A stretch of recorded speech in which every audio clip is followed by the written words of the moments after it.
Hello, I'm Andrew Wootton, and I'm interviewing Randy Oliver from America for the purposes of B-Qual. For anyone in Australia that's unfamiliar with Randy Oliver's work, he's a scientist and a former commercial beekeeper who has published extensively on a variety of bee problems, particularly including Varroa. He's presented numerous presentations at international conferences and has published extensively in the bee journals. His independent research is particularly focused on Varroa, and his website, scientificbeekeeping.com, is a must-go-to for all beekeepers for information. We're very fortunate to have the benefit of Randy's thoughts on the Australian incursion of Varroa, and as we brace for the onslaught of Varroa. And Randy, thank you very much for making yourself available, and also to B-Qual for setting up this interview. Oh yeah, I was spent a few trips to Australia back around 2005, 2008. Telling you guys maintain biosecurity until we have resistant bees bred. And we haven't made progress that fast, but we will soon. There are some resistant stocks. I'm not sure how that will help you, but at least we've learned a lot that you can learn from. And the big thing is you guys don't have to reinvent the wheel. You don't have to make all our mistakes.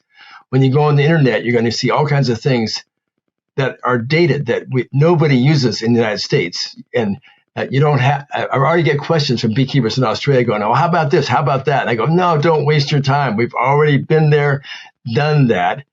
Talk to somebody who is up to date and give you an accurate. There are plenty of beekeepers in the U.S. successfully keeping bees alive. You'll hear the headlines about these high loss rates. Well, not the guys that are making money. They're not having those kind of loss rates. So this is not the end of the world for you. It's going to be tough, but it's also going to give you opportunity. Those of you who get up on the curve and learn from us can maintain your bees just like you have and be successful. Actually, probably more profitable because a lot of the competition is going to be knocked out. There's going to be higher prices paid for almond pollination and crop pollination. So it's opportunity ahead.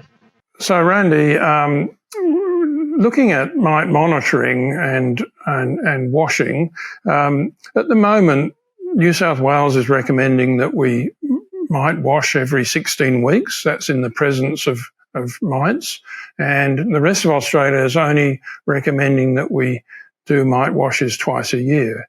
I'm not sure whether this is adequate for determining whether we've got mites in our hives. We need to be well aware of what's going on.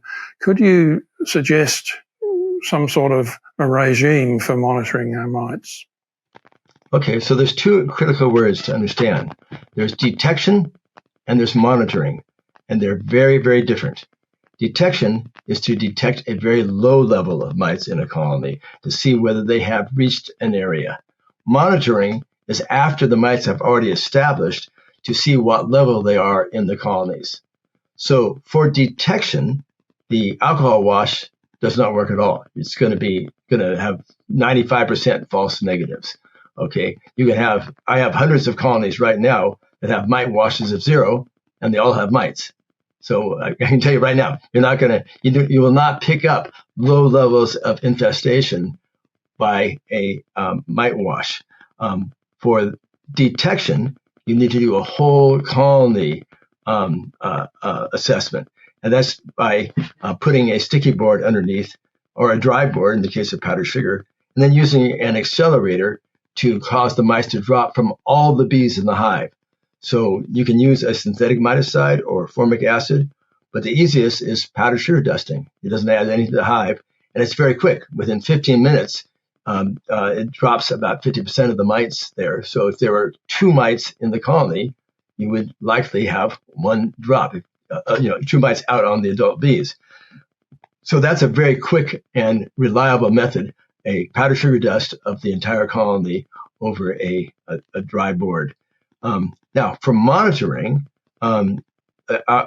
sticky board counts are much more difficult to interpret. Number one, they depend upon relative the number of colonies, a number of frames covered with bees. A smaller colony will have a lower sticky board count than a larger colony, so that it doesn't tell you what the infestation rate is. The second thing, they can vary by a factor of 3 day to day. So the sticky board count one day may not mean much. The third is that the sticky board count also reflects the mite immigration from outside the hive, which is not necessarily the mites coming from inside the hive. Sticky board count is a natural mite drop. About half of it normally is merging mites from the brood. So when you have a lot of brood rearing, you're going to see a higher sticky board count. Far more representative of the actual infestation rate of the colony is a mite wash of a half cup of bees. It's about 315 bees, and it can be done very, very quickly. Many of the books recommend taking the bees from a brood frame. I published articles. You can see that the most representative sample in a colony is not from a brood frame. It's from a frame adjacent to the brood area, but not containing any brood. And that gives you the huge advantage. Also, you're much less likely to disturb the queen or get the queen into your wash. So, and then what you would do is a behavioral sorting of the bees. You shake the bees out instead of dumping them straight into the alcohol or the detergent. Shake them into a tub and allow the older bees to fly off. So in 10 seconds, the older bees fly off. Now what you have is a representative sample of younger bees from the hive that came from near the brood nest. And that gives you a very accurate assessment, which means you can take 10 of those samples out of a hive. They're all going to be very, very close to each other. So whereas a sticky board count could vary by a factor of 3 day by day.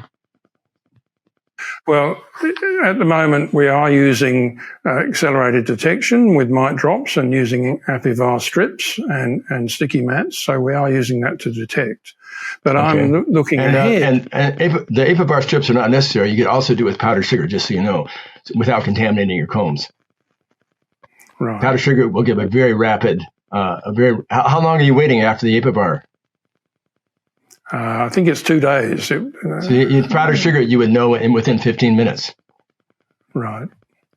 Okay. So, the thing is, the government is really, the DPI is very uninformed about Varroa mite. They don't know what the hell they're doing. They should have asked somebody who knew something. Yes. Well, I'm hoping we're going to explore that as we go through this talk. Yeah. Okay. Okay. So first take home is a powdered sugar dusting will give you a much more accurate detection in 15 minutes than anything else you've talked about. So for the detection, we need to use screen bottom boards, don't we? Because we're going to powder sugar shake, and then we need to be able to pick them up. So we need to be switching across. Yeah, that would be a mite wash. A mite wash of a half cup of bees. Yeah. Right. Now, as far as mite washing with a half cup of bees, you've recommended that we move from alcohol to a dishwashing detergent, and the American version of this is something called Dawn. Here in Australia, Dawn's not available, but we do have the equivalent material from the same company, Procter & Gamble, which is called Fairy. Great. So just look for the two main active ingredients. Is it sodium lauryl sulfate and sodium lauryl sulfate on the label on the back? Yeah. And does it make a lot of bubbles? Yes. Okay, that's all you need. So if it makes a lot of bubbles, you need a high surfactant detergent. That should work. And again, I have nothing against alcohol.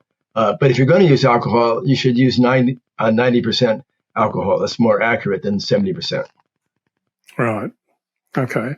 And in one of your videos that I've watched, you claim that your team is now so efficient you can do a mite wash in 4-man minutes.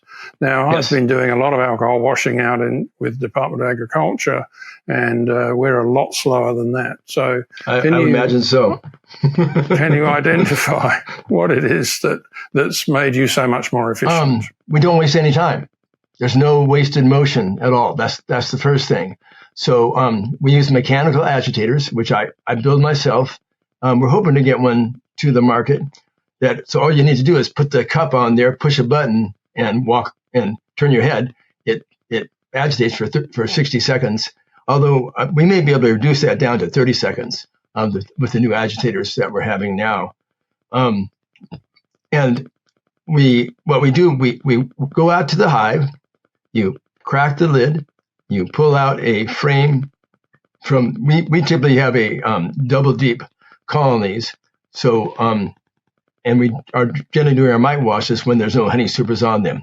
If you have single brood chambers, it's going to be a little more difficult. Although the second brood chamber second chamber above the queen excluder, if there are bees directly above the brood, that will give you a representative mite wash. You take those bees, you shake them into a tub, and give them a few seconds for the older bees to fly away. Now, what you got left is younger bees, which will represent a good representative mite infestation rate.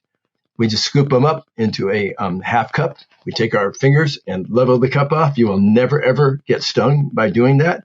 And you dump them into the detergent or the alcohol, snap the lid on, and then drop the frame in, put the lid back on the hive, and we put a colored marker that matches the color of the cup. We mark the cups with colored tape and the markers with colored tape. And then we send the cup to the person who is doing the agitation, and they're just doing the agitation. And they're running the agitator nonstop, or maybe even two agitators nonstop. As soon as they pop that off and do the mite count, now if the mite count is low, it just takes seconds to do that. And we use a magnifying mirror under the cup to see the mites easily. They then holler out to the crew outside. Red is a count of 6. And somebody from out in the field says, red 6, got it. And then they find the red marker and they mark on top of that hive. That's a count of 6. So it's done. And we can, if we have 4 of us, we're knocking them out one a minute. Okay, yes. Well, that's obviously much quicker than what we've been doing. And in fact, our recommended protocol with the alcohol washes has been to filter it through 3 times, shake and refilter through a muslin filter, and that slows us down greatly. So, oh, yeah. I mean, I've done extensive testing on with the Dawn and the alcohol and our agitators, and we get well above 95% recovery consistently, typically 100% recovery of mites. There's no reason to go to any greater lengths. Once you hit 95% recovery, you're just wasting time. Okay, so once we're into the mite washing series and starting to detect mites, at what point should we press the alarm button and say we need to start treating? How many mites in a wash would you recommend? Well, right now you don't have deformed wing virus. Okay. Correct. Or you have not yet detected deformed wing virus. Doesn't mean you don't have it. No one's detected it yet. Okay. Until deformed wing virus comes, the colonies can handle a fairly high mite level. Depends also on the paralytic viruses. Understand, it's not the mite that kills the colony. It's the associated viruses normally. You can have a mite on every single bee in the colony and treat it. And before you have the viruses that have co-evolved, the colony will recover just fine. So your first few years, your treatment threshold will be much higher. For us, we have a very, very low treatment threshold. If we get early in the season, if we're over a count of 1.5 cup of bees, we will be treating. By middle of summer, we'll go up to maybe 6.5 cup of bees. That would be a 2% infestation. And that keeps our colonies much healthier. But it's because we're treating to avoid the virus getting too high a level, not the mites. So this will change for you with time. Initially, you can tolerate much higher mite counts than you will be able to when the viruses start to be the major player. Thank you. Now, on your website, you've got Randy's Varroa mite count calculator. And in view of the fact that we don't have the deformed wing virus here yet, do you think that the results of that are going to be accurate? And should Australians be using it? Oh, the results would be accurate. The crash indicator would be the only thing. You may not crash at as soon as we would with the viruses. But Right. as far as the rate that the mice will reproduce, that should be very accurate. Yeah, so for an Australian audience, then we really should be recommending that they start using that. Yeah, and what you can do is anybody who wants to can collaborate with me, and I will walk them through how to make a colony type for your Australian conditions.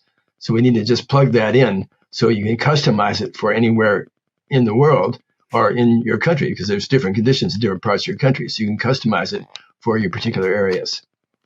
Okay, great. Thank you.